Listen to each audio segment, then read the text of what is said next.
Hello there, welcome to the Football Bloc. My name is Brandon, and today we're going to look back at my predictions for the 2025 Club World Cup Quarterfinals. So if that sounds interesting, let's hop right into it.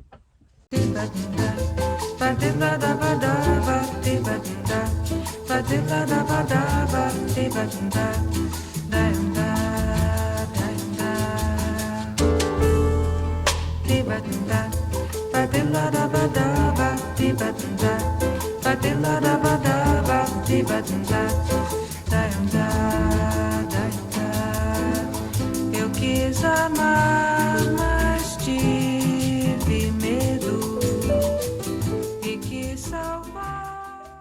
So the 2025 Club World Cup Quarterfinals has come to a close. We have 4 teams heading home after they have been eliminated.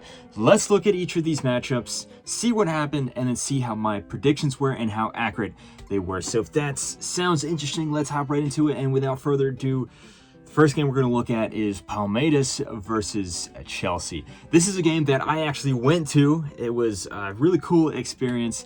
Like I said with the last Palmeiras game I went to, if I have the time, I hope to upload the video very soon, a match vlog video. And this was a very interesting game.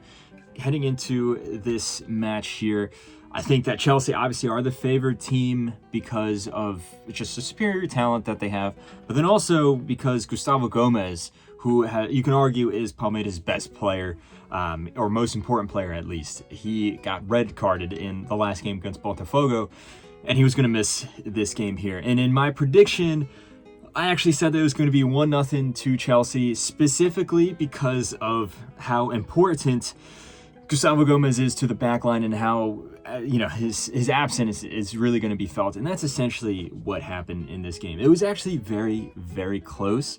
But you can just tell by the way that Palmeiras set up their defense that they were very much missing Gustavo Gomes. Also, Chelsea, the way that they started off the game, it was very different. Cole Palmer was in this free role that we haven't really seen him, or at least we haven't seen him play there effectively throughout the entirety of the tournament. This is when we saw Cole Palmer finally explode into action in this tournament. He's a player that he can be very streaky. He can pop up in the big moments on the other hand, though, and this was one of those big moments that he popped up. The front line between him and Kunku and Pedro Neto, that 3 across there, him in the number 10 role and then wingers on either side, was very dangerous throughout the entirety of the match, but in particular within the first 20 minutes of the game. Cole Palmer scored a very, very nice solo goal to open the score for Chelsea there, and then Palmeiras was scrambling a little bit, but they were able to stabilize and they were able to get a foothold into the match. And then from that moment on, I thought Palmeiras was actually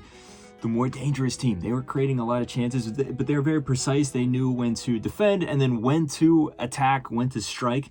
And they eventually did grab an equalizer through Estevão, of all players, a player that is bought by Chelsea, but he had been loaned back out to Palmeiras. And this is actually his last game for Palmeiras, considering that they are eliminated here. And how fitting is it that he scores a very nice, a beautiful goal from an impossible angle against his parent club here. It was a very good build-up play between the right wing and on for Palmeiras, and Estevão just was able to wriggle around and grab enough space and then send in an absolute rocket into the top netting from an impossible angle, like I said. Very fitting goal to tie it 1-1, and at that point it was anyone's game. Chelsea had some chances, but nothing that was super troubling. And then the same with Palmeiras. If anything, you would say that this game was more sustainable for Palmeiras, because if this goes into extra time, they are the team that's more set up to play this pragmatic style. They are better at grinding down teams. But an unfortunate deflection after a set piece from a cross from Malo Gusto. It deflected off the center back, went past Weverton and into the back of the net. And there was only a few minutes left on the clock. It was really close. Palmeiras had a few chances. Paulinho came off the bench and was very dangerous, as we've seen throughout this tournament. He almost scored yet another late goal there, but it wasn't meant to be, and Chelsea march on. Like I said, my prediction was pretty close. I said 1-0. It was 2-1, so I got the same goal difference. And I think the main thing was just these little moments here and there. If Palmeiras had Gustavo Gomes, seriously, I think that they would be the team going through to the semifinals here. As for the next game on that same day, we had yet another Brazilian team. We had Fluminense going up against Al Hilal, and this is probably the most fun game to watch, especially from the point of view, the narrative point of view. We have these two underdog teams at this point going up against each other, and this was a very exciting game. It was end to end, and it was very interesting to see as well because Fluminense, throughout this tournament, for the most part, has played a much more pragmatic and reactive style. It's a complete opposite of how they played when they won the Copa Libertadores in 2023. But it also shows the tactical awareness of their manager, Renato Gaúcho, who is a legend of the Brazilian game, and he has. I think that he has been the best manager this tournament. The way that he's just handled the team, considering that Fluminense is not even the most talented team in Brazil, really. There's not even the most talented Brazilian team here. They are, I would say, comfortably probably the fourth most talented. But the fact that they were able to carry themselves this far, and then also the performance of Thiago Silva throughout the whole tournament, but then particularly on the night here, the way that he was able to marshal the defense was phenomenal. And Fluminense actually opened the score there. They just looked like the team that was more proactive, that was creating more chances, which, like I said, is ironic considering how defensive they've been all tournament. But when they need to attack, they definitely can, as we saw here. Now, Al Hilal still had a few chances there, particularly on set pieces. They were very, very dangerous. And Marcus Leonardo equalized in the second half there after yet another dangerous set piece. Good assist from Koulibaly. And Marcus Leonardo scored yet another poacher's goal. He is an expert at doing that, as we saw against Man City and as we see in the Saudi Pro League. It was tied up at 1-1. But even with that setback, Fluminense kept going forward. And they had a whole bunch of other chances to score, which they eventually did. Hercules came off the bench and with a similar goal, to be honest, to the goal that he scored against Inter Milan as well. This goal was all his in the making. He won the ball back. He played the 1-2, and then with a very nice finish, he was able to close up shop for Fluminense, sending them to the semifinals, surprisingly. Like, if you were going to say before the tournament that there would be a Brazilian team in the semifinals, that's not super surprising. In fact, that's what I predicted going into the tournament, but I had no idea, and I think most people had no idea that it would be Fluminense. I thought that they were going to be pretty poor this tournament, but they completely shut up all the haters, including myself. I don't want to call myself a hater, but they completely shut up all the naysayers at the very least, and they have been phenomenal this tournament. And Al Hilal also, I mean, I don't think it was a poor performance by them. I think they just got outplayed on the day, but great performance throughout this entire campaign from Al Hilal. As for my predictions, I thought that it was going to be very close. I thought that their styles would cancel each other out. It would be 1-1, and then it would go to penalties, and the prowess that Bono has in the penalty area would see Al Hilal go through. Obviously, I got this one wrong.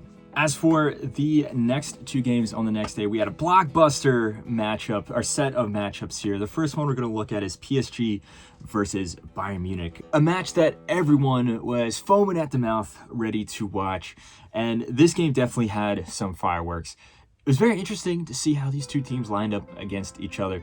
PSG tried to play the same way that they've always played. Bayern Munich had to switch it up a little bit. They played a very interesting formation. It was almost a 4-2-4. Two midfielders, four attackers in the front, with Musiala kind of being like a second striker next to Harry Kane, and then the two wingers on either side. And I think that really nullified PSG's midfield. The midfield they weren't able to hold on to the ball, and they weren't able to have as much freedom on the ball, which restricted a lot of what PSG is trying to do. That being said, PSG's front line, in particular their own wingers, are so dangerous on the ball that just inevitably it did create a lot of chances there.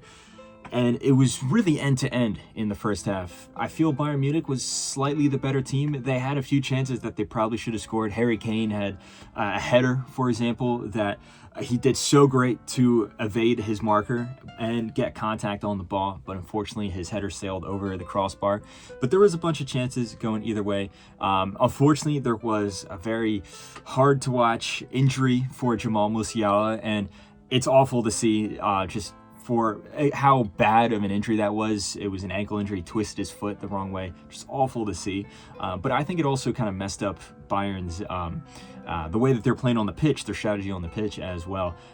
Perhaps even mentally as well. It was very hard to look at. You can just see the reaction on the player's face. You can hear the reaction from the commentators and stuff. It was just, of course, you hope a speedy recovery for Jamal Musiala. Thoughts and prayers go out to him for that.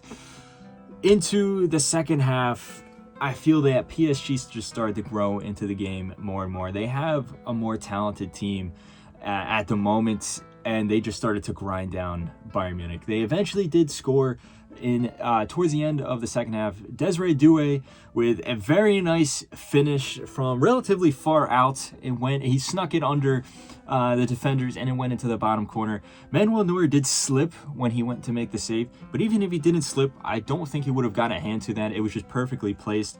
And Bayern Munich was pushing really, really hard to get an equalizer. And PSG kind of lost their composure a little bit, you have to say. They had 2 red cards at the end there, and it was looking like Bayern Munich was going to be able to equalize. But on the counter-attack, it would be Ousmane Dembele to score the second goal to put the game away for PSG. Bayern did have a penalty that was given to them, but then the referee went to VAR and then judged the penalty as wrongfully given. I personally think it probably should have been a penalty, but even if it was, I don't think that would have made much of a difference, because at that point, if Bayern Munich had scored, there would have been, 10-20 seconds left. PSG marched through. I think that they're the deserved winners here. My prediction was that it was going to be PSG winning 4-2. I thought it was just going to be a shootout. PSG have a much more dangerous arsenal, you have to say. And there wasn't as many goals as I thought there was going to be, but I did correctly predict the goal deficit, and that's essentially what happened. Bayern Munich made it a lot more close than I think I was expecting, and I think Vincent Kompany actually had a very good tactical mindset going into this game, the way they was able to nullify PSG's midfield, but PSG is just so talented that I think that canceled that out there. As for the next game, we have Real Madrid going up against Borussia Dortmund, replay of the 2024 Champions League final. And this game was very strange. You have to say, there is a cliche you hear people say all the time, a game of 2 halves. And this was essentially that, but not necessarily a game of 2 halves. It was more so the last 15 minutes of the game was completely different than the rest of the opening stages of the game. Because the first half and the opening of the second half, it was all Real Madrid. In fact, it was getting a little embarrassing at times how poorly Borussia Dortmund were playing. Real Madrid raced to a fairly easy 2-goal lead. Gonzalo Garcia, who's been proven to be super clinical in this tournament, he scored a very easy goal. It was a good cross into the box, good interplay, but still, he was wide open there. Scored there to make it 1-0, and then very quickly after that, another easy goal, this time from Fran Garcia. He was able to make a really good run up the left side of the pitch and stab in a nice finish after a good assist from Trent Alexander-Arnold after some good play between him, Gonzalo Garcia, and Arda Güler. Arda Güler in particular, I think, has been phenomenal this tournament, as has been Gonzalo Garcia and Fran Garcia as well. From that point on, though, it looked like Real Madrid was going to just continue adding on to the lead. Jude Bellingham had a really close chance. There was a few other chances there. Mbappe got subbed on and then almost scored. But then Borussia Dortmund just had a rush for adrenaline in the last few minutes. They didn't want to get eliminated. They realized that they were getting closer and closer to elimination. They realized they were staring down the barrel of elimination, I guess. And then they scored. Bayer was able to basically just with a slap shot, a bit of a lucky goal the way that it ended up, but he had the deficit to make it 2-1. But then going back in the other direction, Real Madrid scored after a very nice finish from Mbappe, who had come off the bench at that point, to make it 3-1. And then you're thinking, okay, that's pretty much it, close up shop. The momentum that Borussia Dortmund has been stamped out, but that wasn't the case. They immediately went in the other direction, and Huijsen fouled Guirassy in the box. Straight red card. Guirassy steps up, scores the penalty to make it 3-2. And then Sabitzer almost scores in the last moment of the game to tie it 3-3. And you have to say, Borussia Dortmund were really knocking on the door. And